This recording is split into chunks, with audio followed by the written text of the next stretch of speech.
introduction, and thank you so much, everyone, for being here. I'm really honored to be able to share something with you this afternoon. And our topic for today is very, very beautiful. Every journey matters. As we know, that's the motto of Transport for London. And today we're not going to just be talking about the human journeys. The human journeys are also important because we need to get from A to B, need to get to work to every day and get around the world. But we're going to talk a little bit deeper about perhaps a more profound and deeper journey that all of us are on. One famous writer says, we're not human beings having a spiritual experience. We're not human beings on a spiritual journey. We're actually spiritual beings on a human journey.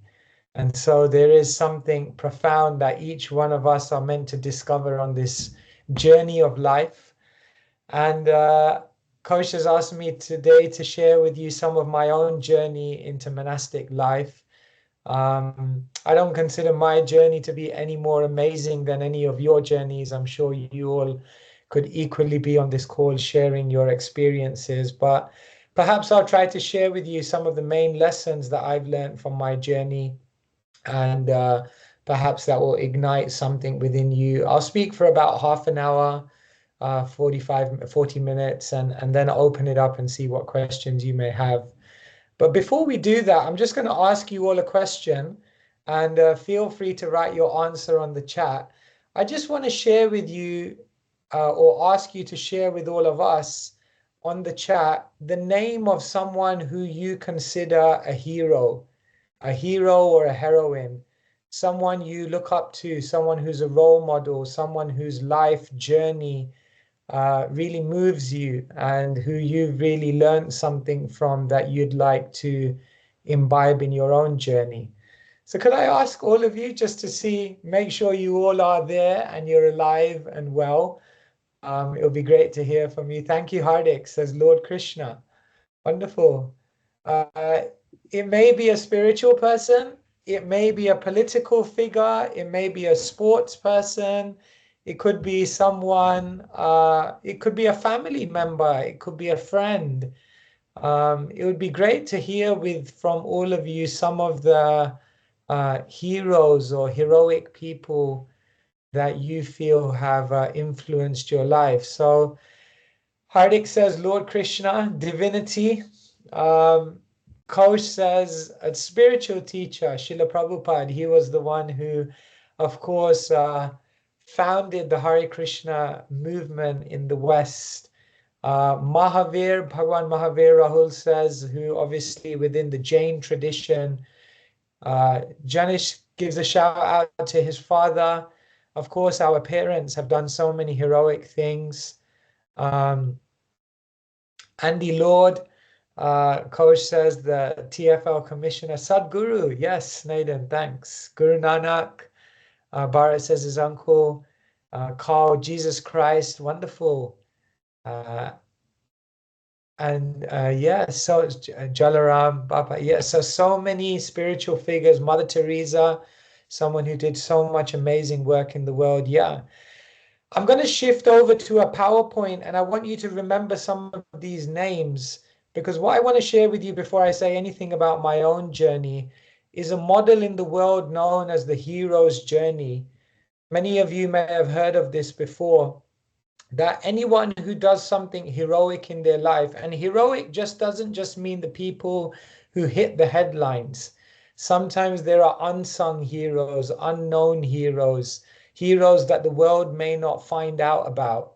But every single heroic person who does something beautiful in their journey of life usually goes through a certain trajectory.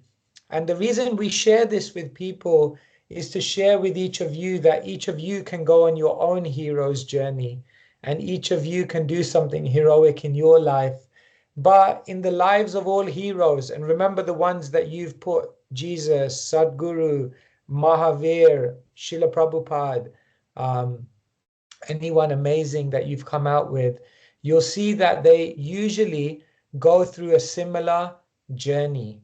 What's the journey of a hero? They say on the hero's journey, first, what happens at some point in that hero's life is there is a call to adventure. It may be a conversation, it may be an experience, an event, it may be something that they see in the world. It could be an influence, a person that comes into their life and challenges them. But something will happen in the hero's life, which is a call to adventure. And actually, it's said in every single person's life, there'll be something that happens which is a call to adventure. And what that call does is it invites you to journey into the unknown aspects of life. Most of us are just content to live within the known, live within the comfortable, live within what we know, what we've known for our whole life. But very, very few people are ready to journey into the unknown. But it's said that every hero has that quality, that they get a call to adventure and that they decide to walk and respond to that call of nature, adventure, call of nature, call of adventure, and not deny it.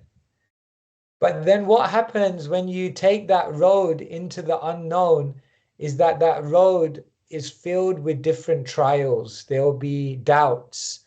There will be deviations. There will be things which tell you to turn back. There will be a sense of trepidation and anxiety, and also maybe some sacrifices that you have to make. But the hero continues on as they walk through that road of trials. And then what happens in the hero's life is they come to a point of threshold.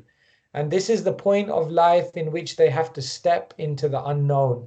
And that takes a lot of courage, that takes a lot of bravery, and that takes a lot of inner strength. And when they cross the threshold, what happens is that it's very uncertain and sometimes it's very difficult. But in the hero's life, what will happen is that they will always get supernatural aid.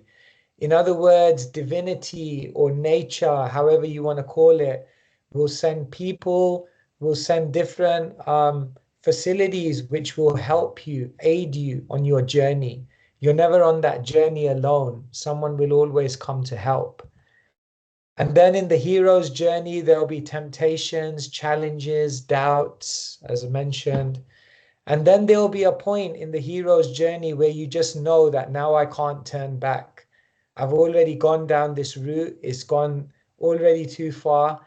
Now I have to make and reach for my destination. And then what happens is that hero achieves something amazing. They find what they've always been looking for. They discover that that treasure they were walking towards. And then what they do is they come back into the world and they share that treasure with the rest of the world. Now, I want you to think of all of the heroes that you mentioned. And what you'll see is that all of them probably will go through most, if not all of these aspects. And this is a very, very powerful model because it helps us to also reflect in our life that if we want our journey in this world to be as amazing, as beautiful, as rewarding, as impactful as our own heroes, then we will also have to go through many of these aspects in the hero's journey. So today I want to share with you a little bit of my own journey. I'm not a hero by any, I don't consider myself any better than anyone else, but I do want to share with you a little bit of my journey because sometimes people ask, how did you become a monk? What made you do that? And what did you learn along the way? And so I'll just try to share through some pictures, the journey that I went on and yeah, some of the insights that I received along the journey. So my journey starts in Wembley. On the picture on the left here, I was born in the suburbs of London in a Hindu family. Wembley was an interesting place because it was filled with so many different cultures, Hindus, Muslims, Christians, so many different nationalities. And I learned a lot just by interfacing with so many different types of people. For those of you who live in Northwest London and know Wembley, I went to Copeland School. I was just driving past it today and it's actually been bulldozed, unfortunately. But I had many memories there growing up in Wembley. But one thing that happened is from a young age, I was always questioning life. I was always kind of looking at the world. I would see suffering in the world, and I would always question, why is there suffering in the world? Why do people have to go through such difficulties? If a God exists, why do bad things happen to good people? So I guess life was not always clear to me why we're here, where happiness is to be found. So from a young age, I was always exploring spiritual things. I was talking to my friends. When I was 15, I started reading spiritual books. As you can see here in the second picture on the left, I ended up going to university. I studied computer science and management. I studied at UCL, University College London. And through my university years, my spiritual curiosity was increasing even more. And when I graduated and I was 21, here you can see in the third picture, I had a job lined up in the corporate world, but instead I decided to go to India. And I decided to spend 6 months traveling, exploring, and living in a monastery in India just to disconnect from the world and try to really understand my purpose. And then here in the final picture, you see me a few months later. This was in 2002. I came back to London and I decided to become a full-time monk at the age of 21. Um, and sometimes people ask me, what was it that made you like what? And of course, there would be multiple things, but I would say the first thing is the first lesson on my journey was that I wanted to start with why. Um, Sometimes what happens in life is we don't ask the question why enough. Why am I here? Why do I exist? Why does this world exist? Why is it that even when most people achieve all their goals, they don't find happiness and contentment? And why, what am I meant to do in this world? So in Sanskrit, there's a beautiful word called dharma, and it's mentioned that every single person has a dharma, has a unique purpose to fulfill in the world. And oftentimes we go on our life journey, but we don't find that purpose. We don't take time to question, what is my purpose? Um, and therefore, we don't then achieve the totality of our life. So what I often tell people, they ask me, what time do you wake up in the morning? I say, as monks, we wake up at 4 a.m. And they say, how can you wake up so early? I said, we have a really good alarm clock. And the best alarm clock in the world is purpose. Because when we have something that we're really trying to achieve in the world, then we have a hunger and enthusiasm which makes us jump out of bed. So the first lesson I learned on my journey is before you embark on the journey, question why, and find your purpose.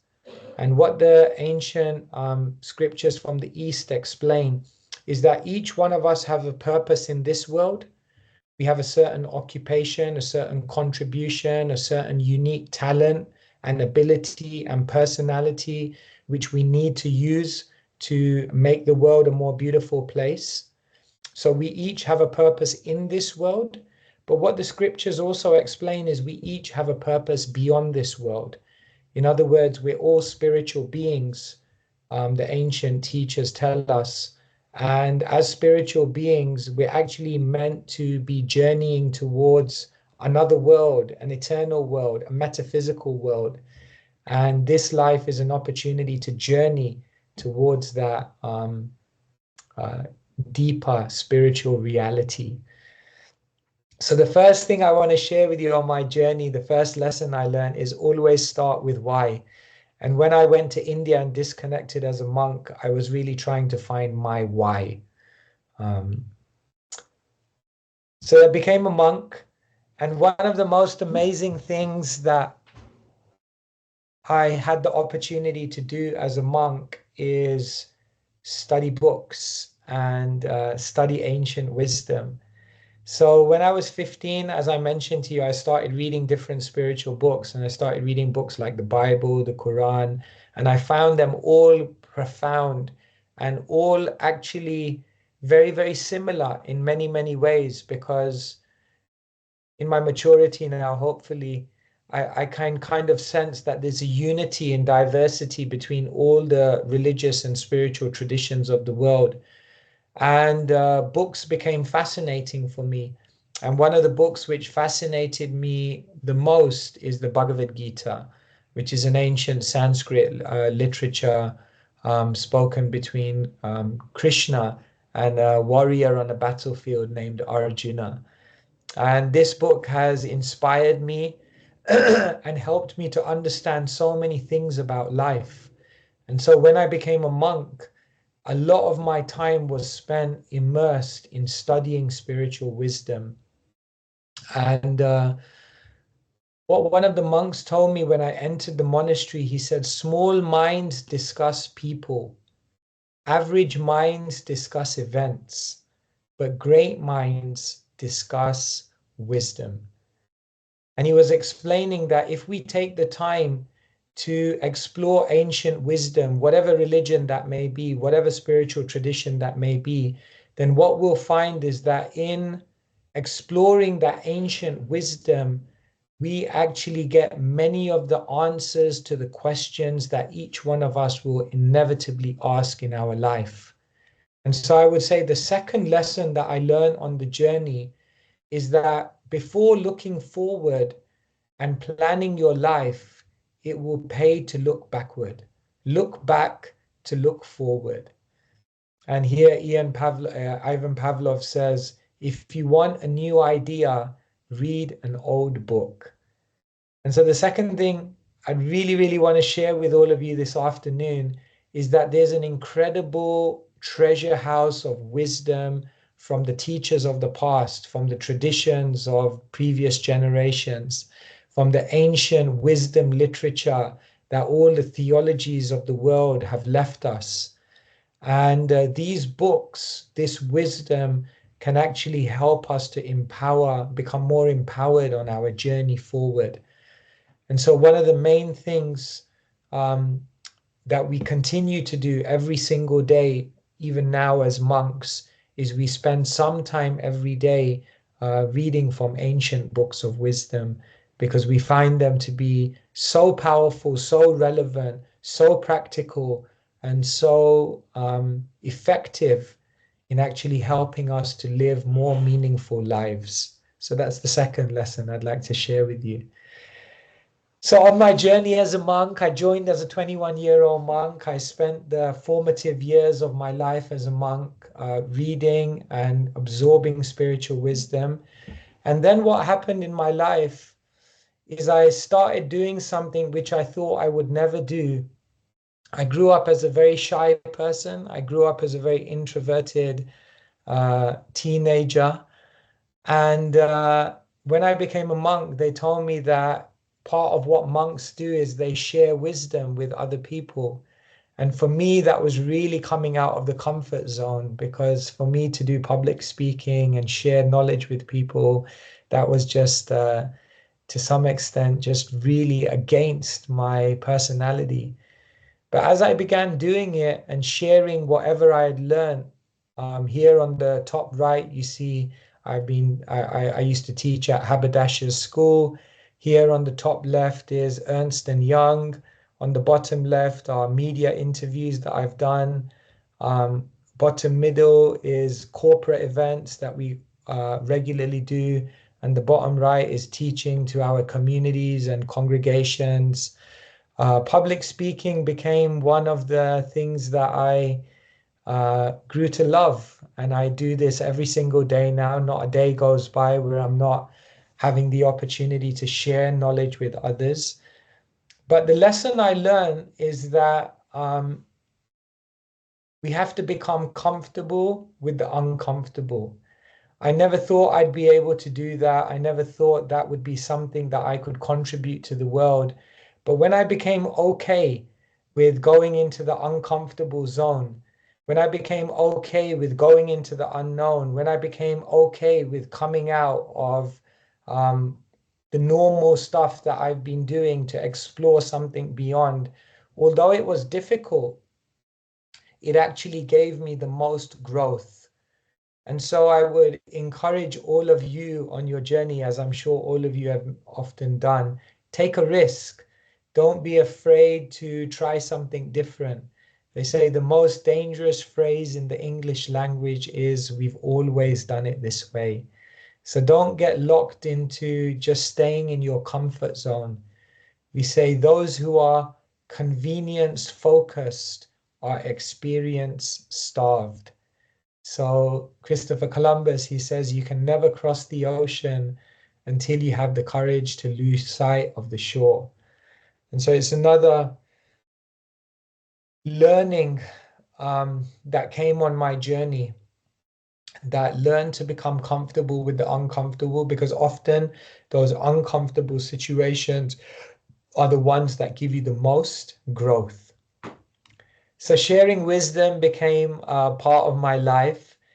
And eventually sharing wisdom in different forums and trying to really make the world a better place. What happened over time is I had the opportunity to meet very, very eminent people. Here on the top left, I had the great fortune of meeting the Queen. Here on the top right, the current Prime Minister, Rishi Sunak. On the bottom left, the previous Prime Minister, David Cameron. Here on the bottom right, an event at the Parliament.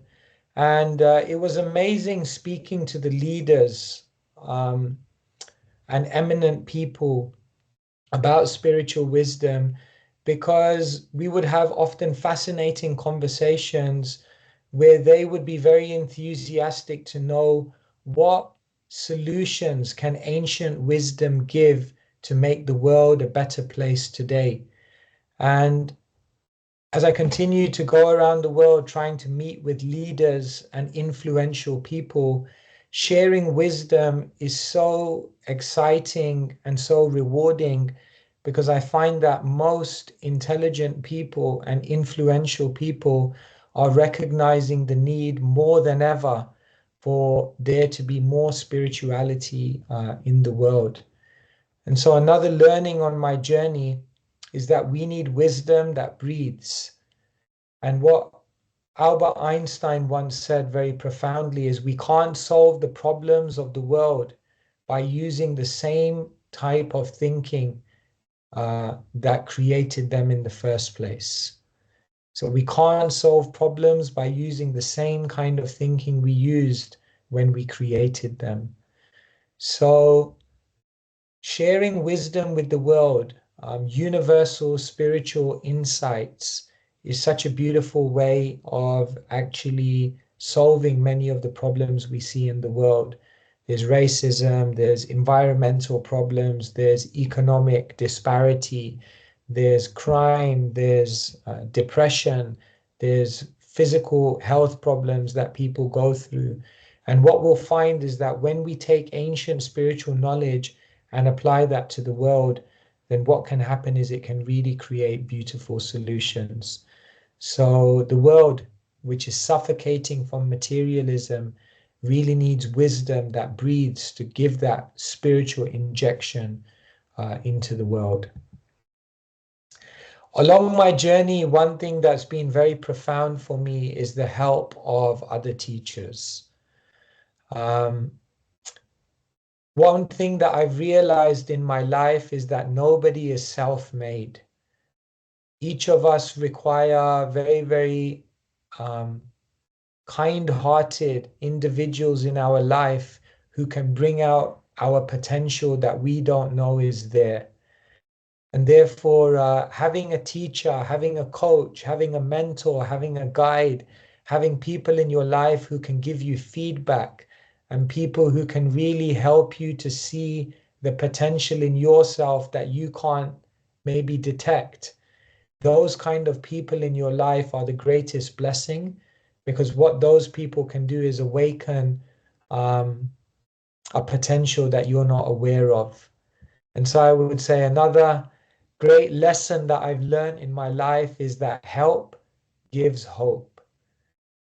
Try not to walk the journey of life alone. An African proverb says, if you want to walk fast, walk alone. But if you want to walk far, walk with many. And so have many guides, have many mentors, coaches on your journey who can help. And they say two things say a lot about you: what you make people feel inside of them and what you bring out of them. So if you find a person who makes you feel amazing within yourself, about yourself, and they help you to bring out the best of yourself, then those types of people are very, very valuable. And we can also try to be that kind of person for other people. We can also try to help others just as people have helped us. And what will say the most about us is what we make people feel inside of them after interacting with them, and what we're able to help bring out of them after interacting with them. And so this is another learning on my journey, that always look for help, because nobody is self-made. And the final learning I want to give you on my journey is that as monks, what we try to do every single year is we try to take some time to disconnect. We usually take a month where we just disconnect from the world and really try to spend some time clarifying our purpose, clarifying our inner values, and trying to plan a more conscious way forward in our life. When I went to India as a young monk, I once met a yogi, and he gave me a bit of advice for my spiritual journey. He said, every year, disconnect for 1 month. Every week, disconnect for 1 day. And every day, disconnect for 1 hour. And he said, if you disconnect, then you can reconnect with the world in a better way. So I would encourage everyone to spend some time in solitude, spend some time in reflection, spend some time meditating, spend some time maybe journaling and writing your own thoughts. Because oftentimes what happens is we're so busy in life, but we're not actually learning from life. We're not digesting life. We're not observing life and becoming wiser, because we don't have that space to disconnect. In the ancient science of Ayurveda, which is a medicinal art, it says that half of your stomach should be filled with food, 1/4 of your stomach should be filled with water, and 1/4 of your stomach has to be free with air. There needs to be 1/4 of space, because if that space is not there, then the digestion can't take place. So we should ensure that our life is not so congested that we don't have time to disconnect. And that's the final lesson I want to give all of you for today. Disconnect to connect. Joshua Graham says, I survived because the fire inside of me burned brighter than the fire around me.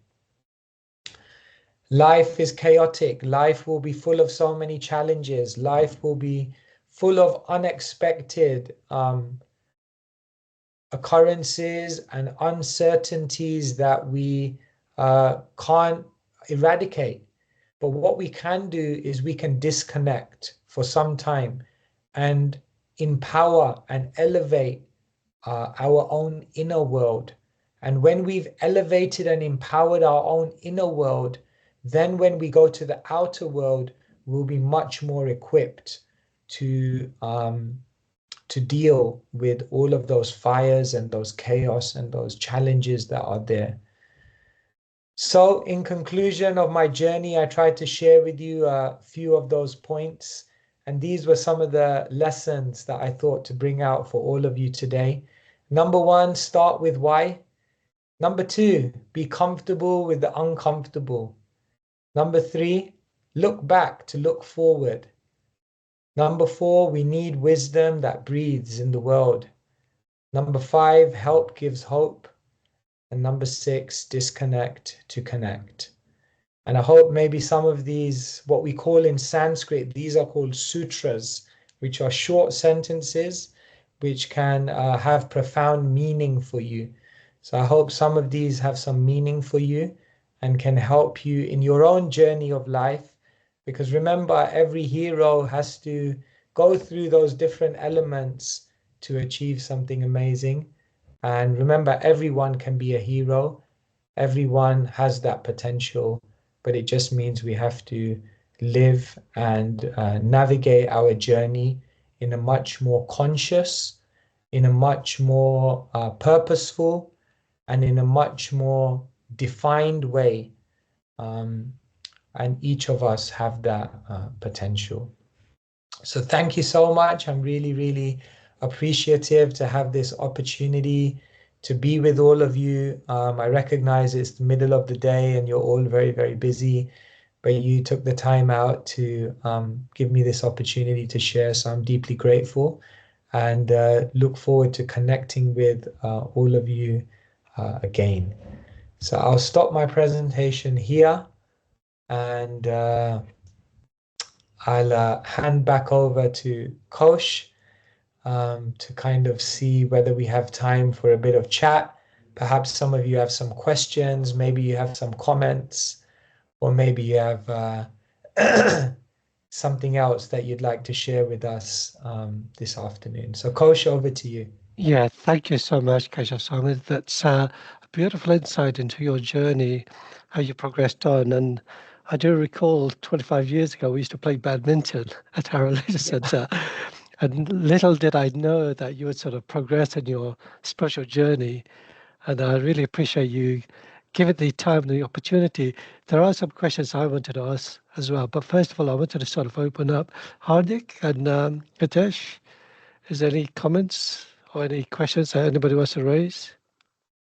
If you could keep the points to the minimum and raise your questions, so it gives an opportunity for everyone to speak.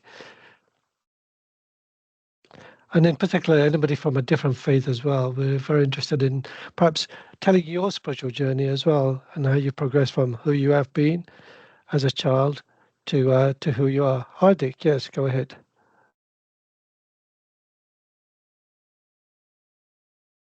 Hi, can you hear me?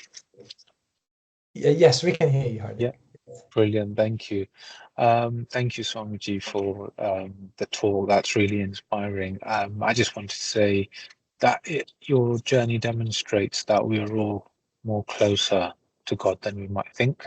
Transitioning from what we might believe as an everyday sort of, corporate job to actually taking that spiritual journey. So yeah, thanks for making it real for us. Thank you so much, Hardik. Yeah, the Bhagavad Gita is very interesting because Arjuna is very much a person of the world, and he feels as though to be spiritual, he needs to eject himself from the world. But the amazing thing is that Krishna in the Bhagavad Gita actually explains that you don't need to necessarily change your external life. Of course, I became a monk and I did do that external change. But actually, you don't have to change your life. You simply have to find the most natural way of living with it. If that's having a family, having a job in the world, that's perfectly fine. But you just need to see how you can use that in a spiritual way, use that in a way in which you can serve others, serve the world. And if we learn to connect everything we're doing in life to a higher objective and a higher purpose, then we can very much be in the world and at the same time very, very spiritual. It doesn't require huge external changes. Yeah. Thank you so much, Hardik. Appreciate that.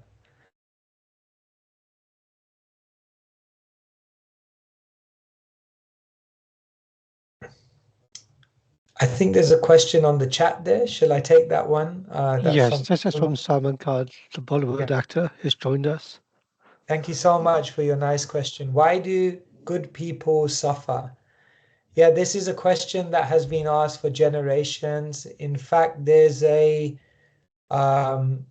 there's a whole field of study known as theodicy. And this whole field of study is asking the question that if there's a benevolent, all-powerful, all-knowing God, then why do people have to suffer in the world? According to the ancient teachings, this life we're living is a chapter of a longer story. Now, if you think about every story, it has many, many chapters, and some chapters are very educational, some chapters are very, very enjoyable, and some chapters have their tragic moments as well. And all of those chapters make up the journey. And so, according to the Bhagavad Gita, this chapter of life is one chapter of a longer story. So sometimes what is mentioned is that every single occurrence, event, experience, emotion that we're going through now is part of our evolution. Of course, that's hard to accept sometimes because we don't want to see anyone suffer. But the reality is sometimes suffering is that which brings us the most deepest insights. If you sometimes look back in your life and you ask yourself, when did I grow the most? Usually we grow in times of adversity. And so it's mentioned in the ancient traditions that suffering, although undesirable in many ways, is also another way in which we evolve our consciousness. And therefore, the Bhagavad Gita talks about concepts of reincarnation and concepts of karma, that we live multiple lives and that whatever we're going through now has a deeper educational purpose, which helps us to evolve towards what we're meant to be. And so essentially the answer to why people suffer is that we suffer as another means to elevate our consciousness. Hope that helps in some way. Thank you so much. Thank you so much. Coach, is there another question? Or? Yeah, I've just put it on the chat. Did you want to read it out? Okay, I Keshava can read Swami? that next. What difficulties and challenges have I faced in my spiritual journey, and how did I overcome those obstacles and challenges? Yeah. I think many challenges are there, definitely. But I think one of the biggest challenges I had in my life is, and probably all of us have in our life, is temptation. They say we have a choice in life whether to listen to our loudest desire or whether to listen to our deepest desire. One of the monks also once said to me, "Don't give up what you want most for what feels good now." And so I think one of the biggest challenges that we all face in our spiritual journey is the challenge of temptation, because oftentimes we fall prey to those things which we know are not going to serve us in the ultimate sense, but we still succumb to them. So what's helped me to overcome temptation? The first thing I would say is having people I can be very honest with. When I have a failure, when I have a success, when I feel like I'm on the edge and I don't know what to do, to always have someone to speak to, I find helps to clarify my deeper desires and helps to overcome these situations where we fall prey to temptation and distraction. So the first thing that's helped me is openness, having friends that I can be open with. Another thing that's helped me to overcome temptation is creating the right lifestyle for myself. Oftentimes, what we do is we're trying to overcome certain temptations, but we surround ourselves in environments, we surround ourselves with certain energies, we surround ourselves with certain types of people that basically agitate and ignite these desires within us in a deeper way.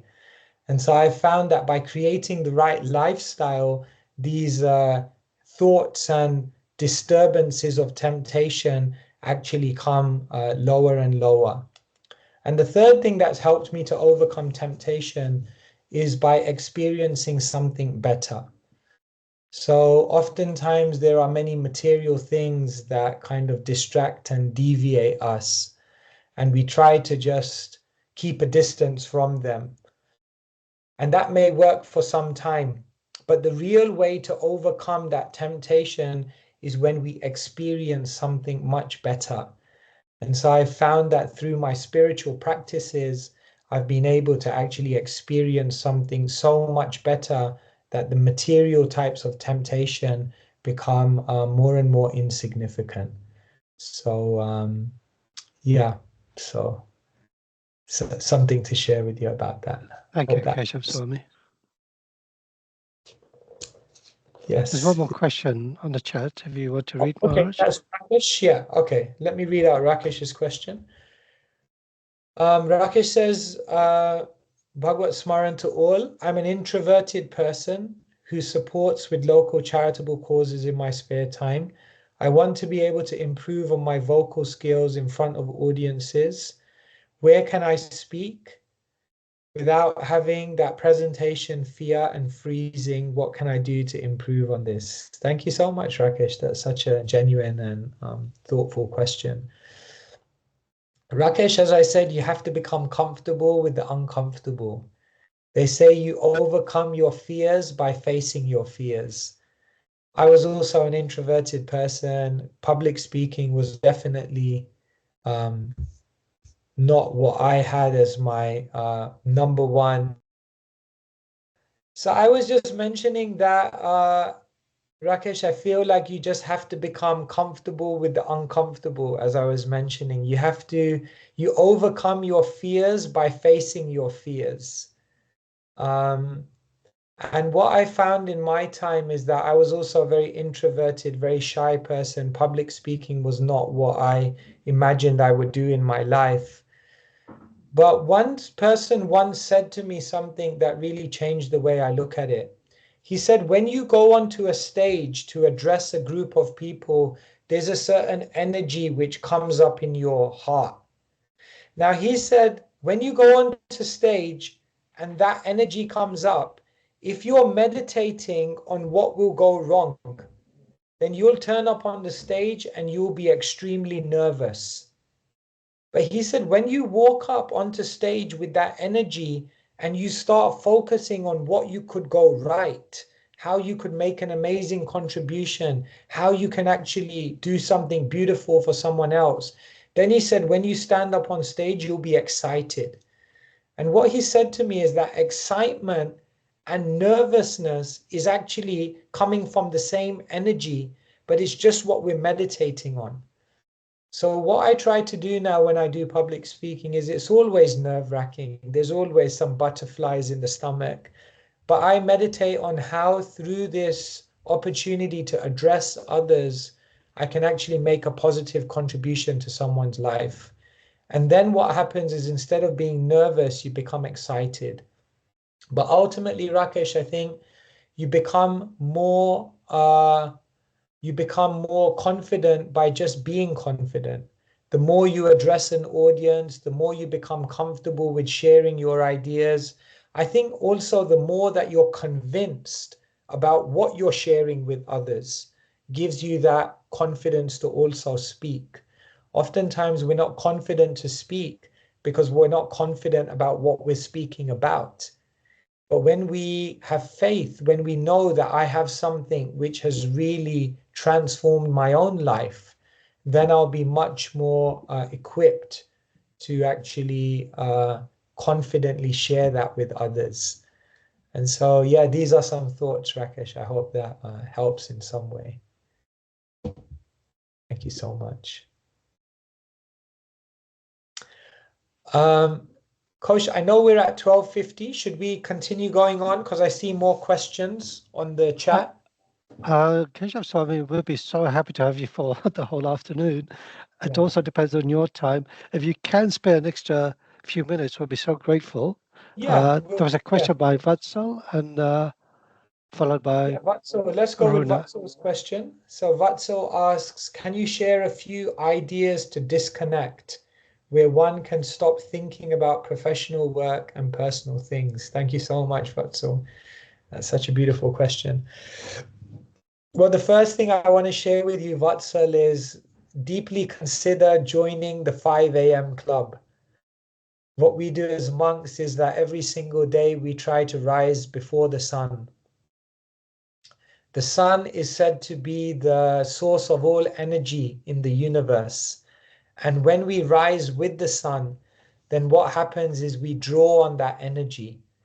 So they say if you rise with the sun, then you'll double your productivity, you'll triple your creativity, and you'll in all ways become more effective.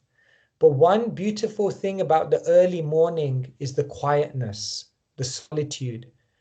Before the world is moving, before all the messages are hitting your phone, before the craziness of all the, inevitable challenges come, if we spend some time just exploring our inner world in that early morning time, then it's very, very powerful. So what I recommend, Vatsal, is try to do that if you're not already doing it. Try to spend some time in solitude every single morning. The early morning energy is very, very powerful.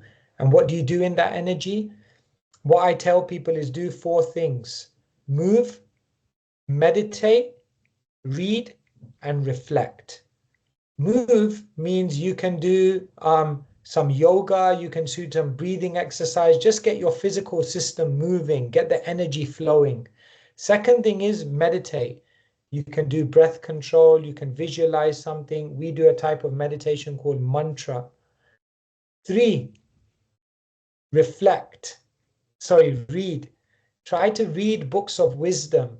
And remember what I said in the talk, look back to look forward. If you want a new idea, go to an old book. And the 4th thing is reflect. You can do some journaling and reflect what happened yesterday. What did you learn from it? What did you learn from yesterday that will make you live today in a different way? Those are the 4 things. Move, meditate, read, reflect. Early morning, best time to disconnect. Hope that helps. There could be other things, but I'm just giving you one that I think could help. Thank you, Vatsal. Thank you so much. Okay, the next question is from Aruna. She's asking, how do you attract positive surroundings to gain positive energy from people? Yeah, that's such a good question. And what I would say is that one very, very important thing is to be very conscious about the people that you do spend time with. Oftentimes we don't consciously actually choose the people that we're investing most of our energy and time in. So I think the first thing is do an audit of the people that you're spending the most time with and ask yourself, are they the people I should be spending my time with? They say if you have people around you who are not inspiring you to learn more, to do more, to dream more, to be more, then you're not in a circle of friends, you're actually in a cage. It's limiting you. So I would say the first thing, Aruna, is to choose your association, to choose your company very, very carefully. And there are certain red flags in relationships. And maybe we can do that another time with all of you. But there are certain classic signs in a relationship that this relationship is neither serving me nor it's serving the other person. And we should become more and more in tune with understanding what those red flags are so that we don't get drawn into relationships which are sucking our energy and relationships which are, projecting negativity onto us, what we call toxic relationships. So yeah, Aruna, try to do an audit of your association. Keshava Swami, we have a really nice question from Gurdeep, and I think it's something that everybody faces one time in their lifetime. Perhaps if you could address that question. Okay. So Gurdeep is asking, What advice could we give on coping with grief due to the loss of a loved one? Yes, this is probably one of the hardest things that everyone will have to go through in their life. And the first thing what I tell people is that have good friends around you. The grieving process means that we have to be able to share our emotions. We have to process our emotions. And the best way to do that is to have people around you who you can speak to. And so one of the worst things that people do in times of grief is that they distance themselves from other people. And they say that loneliness, in the world now, they say loneliness is more harmful to your health than smoking 30 cigarettes a day. And so the first thing I would say, Gurdeep, is try to surround yourself with very positive people. The second thing is there's a certain acceptance in grief where we say, number one, life is never going to be the same. But number two, life can still be beautiful. And so one of the keys in going through that process of grief is to, number one, accept that life is never going to be the same. And we don't have to deny that. But what we can also accept and embrace is that life can still be beautiful. One of the reasons we don't come out of grief is because we don't have a vision of going forward. We don't have another um, beautiful thing to aim for in our life. So we should take the relationships that we've had and use all of that love and empowerment that we received in that relationship to go on and do more amazing things in the world and have other beautiful relationships. So that's the second thing I would say, have a vision for the future. And the third thing I would say is grief is just something that takes time. Tomorrow, if I had a cut on my hand, I could put a plaster on it. I could do all kinds of things. But ultimately, all I have to do is wait for that wound to heal. And that you can't speed it up. That just takes the course of time. And so it's very, very important in grief just to understand that it's going to take time. And I can't expect that I'm just going to intellectually make myself okay in 1 month. It doesn't work like that. The system, our own psyche, takes time to process these things. So Gurdeep, those are, I guess, the three things I'd share with you. Number one, have good friends. Number two, have a vision of a future. And number three, um, try to just understand that it's a process of time. Yeah, hope that helps. Thank you so much. That was such a lovely answer, Keshava Swami. And also, just reflecting on losing loved ones, I do recall reading that during the COVID lockdown, where many people had lost their loved ones, or perhaps out of frustration, being locked down and not being able to see their friends, there was an increase of about 28% in people's faith because of the difficulties they were facing as well. So, do you think a spiritual journey could be the cause of, or rather, could distress be also the cause of your spiritual journey? And is it the primary goal of attaining a spiritual journey? Yeah, When you're, sometimes also losing someone, although it's a very, very difficult experience, what it also does is it naturally brings us to a point of questioning. You see, if there's one thing that makes us question life the most, it's death. Because at death, we lose everything. At death, we leave everything behind. At death, everything that we worked so hard for is almost snatched away from us in a moment. And therefore, death and going through the grief of losing a loved one is also an incredible opportunity to begin to question life and question purpose and question what is the meaning? Why are we here? Why do we die? Why is there suffering? And is there some place or some kind of spiritual situation where I don't have to experience these things which seem so unnatural and artificial. So that's also definitely a very profound point. Yes, thank you, Kosh. Thank you.